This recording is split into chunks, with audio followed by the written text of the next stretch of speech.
Oui, c'est ça. C'est très important, ça. Pour les auditeurs d'Europe 1, très important, ça, 17h03. Écoutez ça, ça va encore vous rendre fou. Il y a Marc qui est avec nous en ligne de Normandie. Mais ça, c'est incroyable. On va parler, je sais de quoi vous allez parler.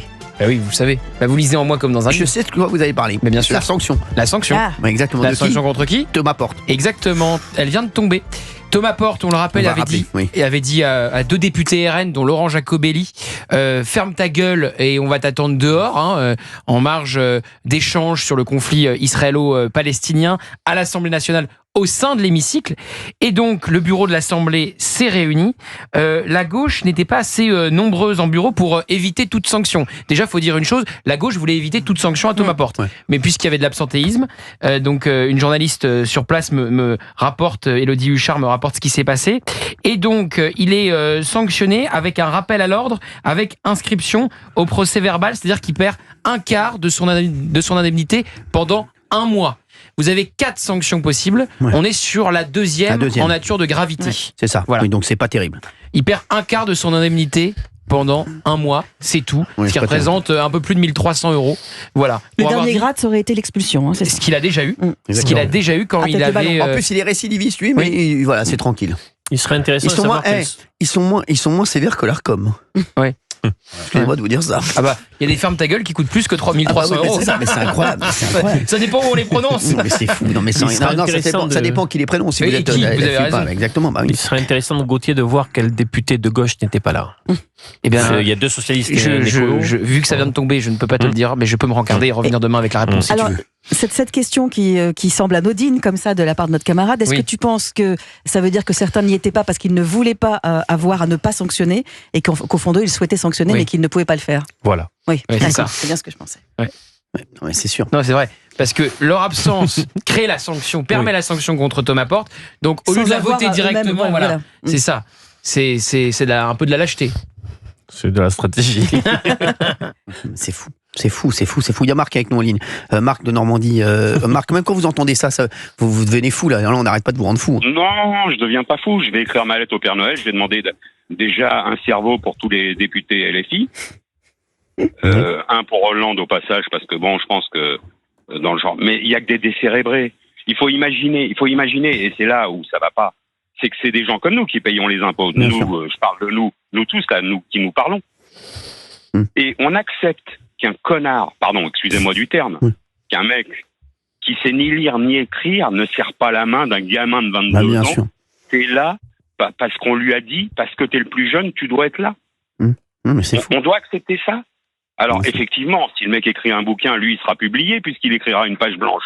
Donc il n'y a pas de souci. La SNCF dira rien. Mais sérieusement, là, ça devient n'importe quoi. C'est-à-dire, si moi, demain, j'écris au président de la République, ou si je lui mets sur Facebook, sur n'importe quel site, je vais t'égorger.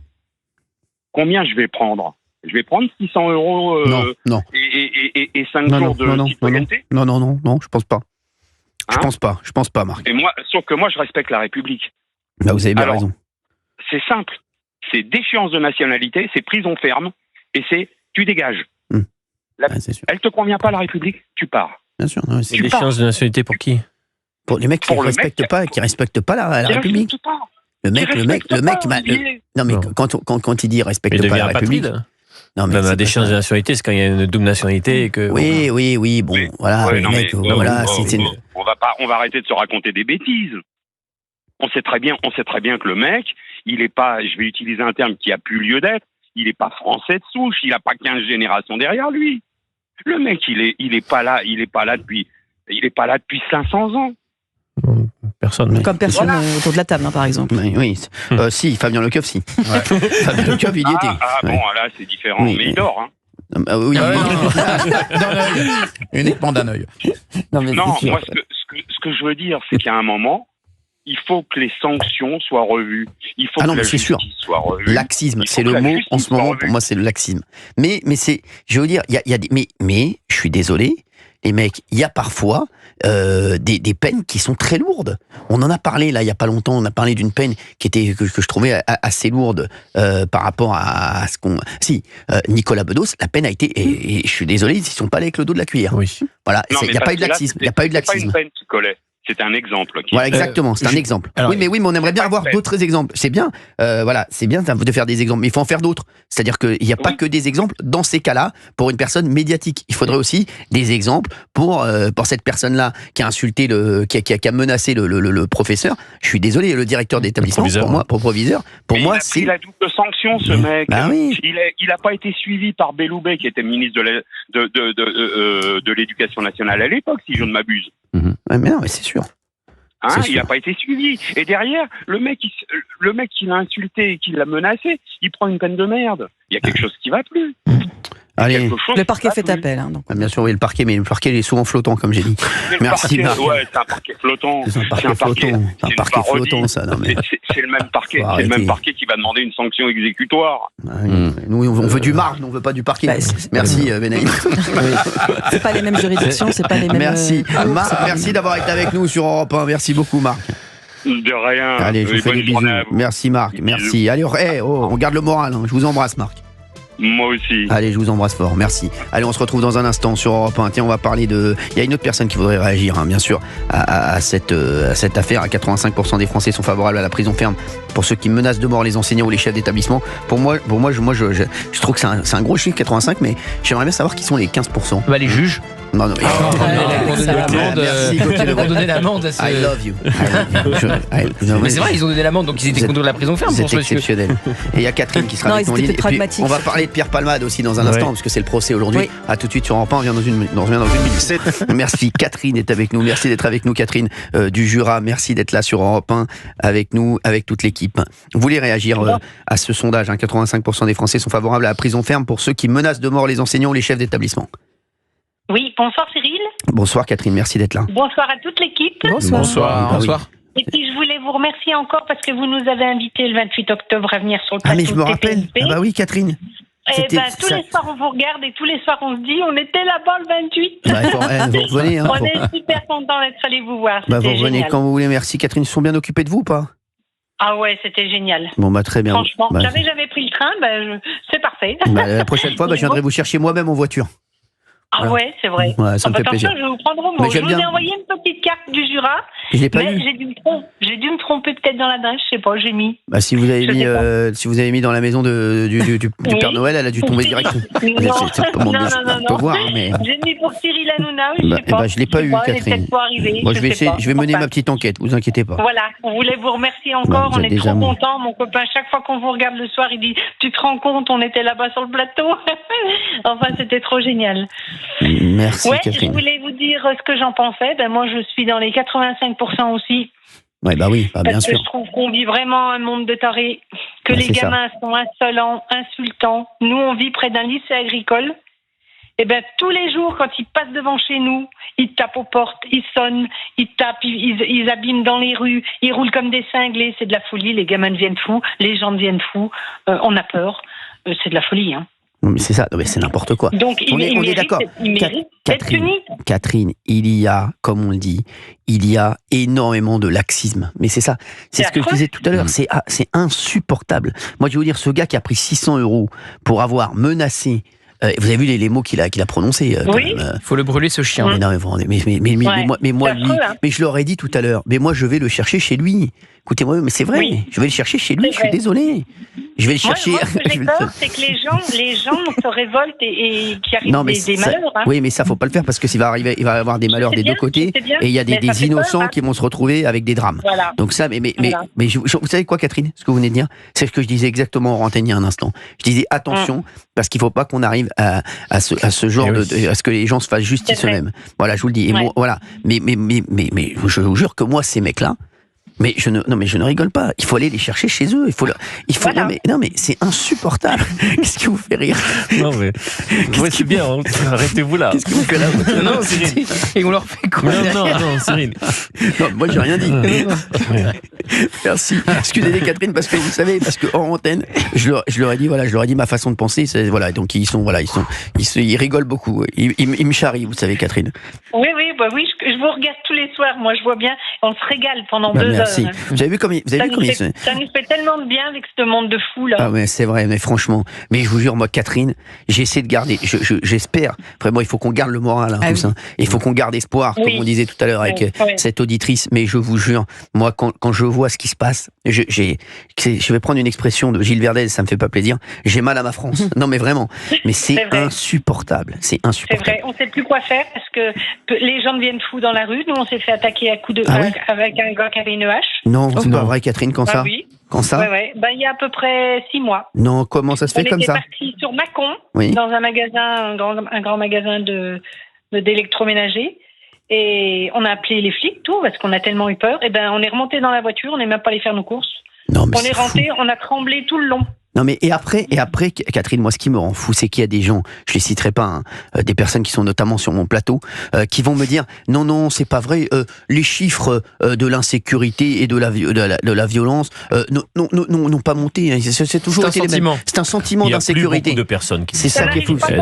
Il y en a encore sur mon plateau, je peux vous dire. Il reste quelques poissons volants, c'est pas la majorité de l'espèce, mais il en reste. Voilà, il y en a quand même qui disent encore ça, et ça me rend fou. Les gens. Ça n'arrive pas qu'aux autres, parce que quand vous voyez le gars qui vient vers vous en courant avec une hache, je vous dis que ça vous refroidit. Mais Catherine, ma mère a toujours pris le RER toute sa vie. Là, ça fait 2 mois. Elle a pris 2 fois le RER pour se déplacer. Oui, elle va mieux, votre maman? Oui, ça va, mais 2 fois, elle s'est fait agresser 2 fois, Catherine. Ouais.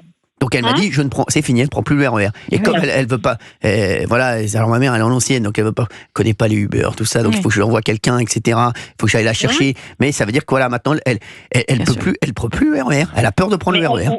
Oui, même dans les rues. Ah oui. Moi, je me promène à Lons-le-Saunier, je vous dis, j'ai peur. J'ai mon sac à main sous le manteau. Mais bien sûr. Et je me retourne sans arrêt parce que maintenant, j'ai la trouille. Mais je vais vous dire, toutes les dames qui sortent, toutes les dames qui sortent aujourd'hui, tous les messieurs. Moi, j'ai des potes, par exemple, ils se sont achetés une belle montre pour leur anniversaire de leurs 40 ans. Voilà. Mais ils m'ont dit, mais c'est fini, je ne la mets plus, je ne la mets jamais dans la rue. C'est terminé. Voilà, c'est ce qu'ils se disent, c'est un danger. Vous savez, à l'époque, Catherine, je vous jure, moi, mes parents me disaient toujours, ils avaient été faire un voyage au Brésil. Ils m'avaient dit, le Brésil, c'est extrêmement dangereux, on va y aller, mais vraiment, on a peur, on n'a rien pris, on n'a pris que des shorts, et des t-shirts. Aujourd'hui, je vous jure, ils n'ont rien à nous envier. Je me rappelle, moi, les gens disaient, faites attention aux feux rouges au Brésil. Mais en France, aujourd'hui. Oui, c'est pareil chez nous maintenant. Mais je vais vous dire, je vous dis, ma mère aussi, elle s'est fait agresser aussi. Quand elle prenait encore sa voiture, elle s'est fait agresser un feu. Ils ont voulu lui prendre son sac, etc. Et le mec l'a tapé dessus, etc. Mais je vous dis, donc c'est la vie maintenant, c'est les gamins, c'est pareil. Il y a toutes les personnes qu'on connaît. Déjà à l'Assemblée, ils ne donnent vraiment pas l'exemple. Hein. Là, je peux vous dire, ils sont loin de donner l'exemple. Et quand derrière, vous voyez les sanctions qui sont données à un Thomas Porte qui dit à un autre député, viens, on va sortir, on va s'expliquer, et que derrière, il est pas sanctionné. Alors. Si, il est sanctionné. Voilà. Oui, sanction numéro 2, un quart de son indemnité pendant 1 mois en moins. Mais c'est insupportable. Voilà. C'est insupportable. Ce qui gagnent ces gens, moi j'ai travaillé 45 ans, j'ai une retraite, je dirais correcte. Hein. Mais franchement, quand on voit ce qu'ils gagnent, et le bordel qu'ils nous font, c'est honteux. C'est honteux. Moi, je crois plus en la politique, c'est fini. Mais le pire, Catherine, c'est que ces personnes ont été élues, et parfois, pour certaines, dès le premier tour. C'est ça qui est incroyable. Thomas Porte, il a été réélu, il avait mis son pied sur l'effigie d'Olivier Dussopt, le ballon, il avait été exclu, c'était avant la dissolution, il a été réélu malgré tout cela. Voilà. C'est triste. Hein. Je vous dis que c'est triste. Hein. Mais moi, vous vous rendez compte qu'un triple fichier S a été élu? Non mais franchement, est-ce que ce serait arrivé ça il y a 20 ans? Non mais un triple fichier S qui est élu député. Non mais franchement, les mecs, moi excusez-moi, rien que ça pour moi déjà, t'as tout dit. Mais c'est pas de la. Moi, je suis désolé, mais c'est pas de la faute de la France insoumise, pas seulement. Oui. Alors certes, ils ont fait le choix de l'investir. Les électeurs auraient pu faire le choix de pas l'élire. Bien sûr. Il a été élu. Vous savez, c'est comme il faut être cohérent. Après, il y a eu cette alliance et il y a eu ce. Mais là, il n'y avait pas de désistement dans sa circonscription. Oui, je sais, mais bon, après, il y en a qui ont été élus aussi avec cette magouille qui a été faite entre les 2 tours. Et moi, je vous dis, tous ceux qui ont fait l'alliance avec la France insoumise, je peux vous dire, je les attends en 2027. On verra, on les attendra en 2027 ça sera intéressant. Même avant. Et tous ceux. Mais les électeurs sont responsables du bulletin bulletins qu'ils mettent dans l'urne aussi. Et tous ceux qui ont appelé à dire il faut voter France Insoumise, hein, on le sait, hein, le soir du premier tour. Ça, eux aussi, on les oubliera pas, vous inquiétez pas. Pour ça, un ancien Premier ministre. Je pense à un ancien Premier ministre. Ouais. Alors déjà, il appelle le soir du premier tour, il appelle au désistement et ensuite il va sur il choisit bien la radio pour le faire. Il va sur France Inter. Exactement. Pour évidemment parler à cet électorat particulier là et dire il faut voter LFI face au Rassemblement National. Moi, je vais vous dire, ce front républicain là qui nous ont bassinés avec leur front républicain, excusez-moi. Moi, le LFI, pour moi, ne fait pas partie du front républicain. Je suis désolé. Je suis désolé. On peut même se demander s'il ne faut pas un front républicain contre la France. Bien sûr. Bien sûr, oui, mais aujourd'hui, qui met le chaos ? C'est qui ? C'est qui ? C'est qui l'abordalisation, l'intimidation ? Même sur mon plateau, ils sont venus mettre le chaos et le bordel. Ouais, mais je vous le dis, je utilise les mots. Louis Boyard. Et moi, comme je le dis à chaque fois, moi, j'ai jamais eu de problème avec personne. Le seul avec qui j'ai eu un problème, c'est Louis Boyard. Mais Louis Boyard, il a des problèmes avec tout le monde. Et la France Insoumise a des problèmes avec tout le monde. Réélu aussi, vous vous rendez compte ? Réélu. Et Loïc Signor, qui était du groupe Ensemble, bien entendu, en face de lui, c'est maintenu. Non mais franchement. Pour faire battre le candidat ciotiste. Non mais vous vous rendez compte ou pas ? Non mais franchement, Loïc Signor qu'on a reçu ici, non mais c'est... Et moi, je vais vous dire, alors je vous dis tout, hein. Je lui avais envoyé un message, d'ailleurs, je lui ai dit, bravo, c'est bien de faire élire Louis Boyard. Il me dit, non, mais de toute façon, même si je m'étais désisté, il aurait été élu. Je dis, oui, mais bon, t'aurais mieux fait de l'essayer. Bien sûr, mais c'est incroyable. Non mais les mecs, vous vous rendez compte ou pas ? Ça, c'est des mecs, j'espère les revoir sur mon plateau. J'aimerais bien l'inviter, lui, à lui dire, c'est ce que je pense. Je suis pas sûr qu'un électeur macroniste ait envie de voter pour Louis Boyard. Parce que s'il n'était pas là, est-ce que l'électeur macroniste aurait voté Louis Boyard plutôt qu'un... En plus, c'était même pas Rassemblement National, c'était Éric Ciotti. Oui. Franchement... Ouais, mais ces personnes-là, elles auront des comptes à rendre. Vous inquiétez pas, vous savez, les Français, ils sont très intelligents, ils ont une très bonne mémoire. Et vous verrez, je vous le dis, vous verrez parce que c'est insupportable cette alliance qui a été vraiment pour moi, et François Hollande aussi. Maintenant, François Hollande, il fracasse partout là et la France Insoumise. Il est allé s'allier avec eux pour devenir député. Et maintenant, dès qu'il fait une émission, non mais la France Insoumise c'est insupportable. Mélenchon. Mais il se fiche de nous. Excusez-moi, il se fiche de nous. Cyril, vous vous souvenez je me souviens très bien, quand François Hollande rejoint le nouveau Front Populaire. Mais ça tombe, on est en direct dans Touche pas à mon poste. Mais tout le monde est surpris. Personne n'avait imaginé un instant que François Hollande pouvait aller pactiser avec la France Insoumise. C'est une honte. Et maintenant qu'il a été élu, non, la France Insoumise, il faut pas leur parler. C'est toujours pareil. Et quand il faudra refaire une alliance, bien sûr, il la refera. Bien sûr, merci Catherine d'avoir été avec nous. Bon, vous avez vu, on est énervés. On est énervés, Catherine. Bon, merci quand même. Non, il faut pas. Mais la France est dans une mauvaise posture. Ça fait peur quand même. Exactement. Ça fait peur pour nos jeunes. Ça fait peur pour l'avenir. Bon, je vous fais des gros bisous, Catherine, et on vous aime fort. Merci d'avoir été avec nous. Allez, je vous fais des gros bisous. Vous êtes un amour. On se retrouve dans un instant. On parle de Pierre Palmade. Vous nous appelez 01 80 20 39 21 tout de suite sur Europe.